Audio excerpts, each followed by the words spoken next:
तर पुण्यातलं केतन अग्रवाल हत्या प्रकरण ताजं असतानाच सांगलीच्या विश्रामबागमध्ये पत्नीनं आपल्या प्रियकराच्या मदतीनं पतीची हत्या केली आहे।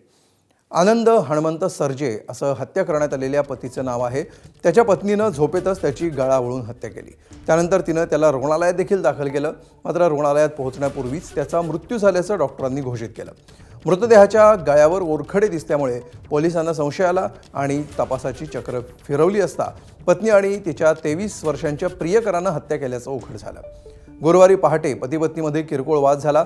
त्यानंतर तिनं प्रियकराला बोलावून घेतलं। पतीचे पाय ओढणीनं बांधल्यानंतर दोघांनी छातीवर बसून त्याचा जीव घेतला। या प्रकरणी दोन्ही आरोपींविरोधात गुन्हा दाखल करण्यात आला आहे।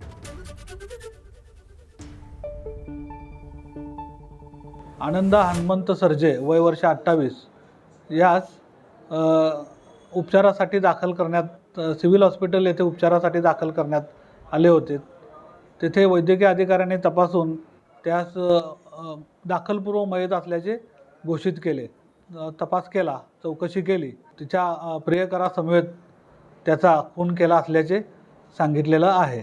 सदर महिलेविरुद्ध व तिच्या प्रियकराविरुद्ध विश्रामबाग पोलीस ठाण्याकडे खुनाचा गुन्हा नोंद करण्यात आलेला असून सदर महिलेस व तिच्या प्रियकरास अटक करण्यात आलेले आहे।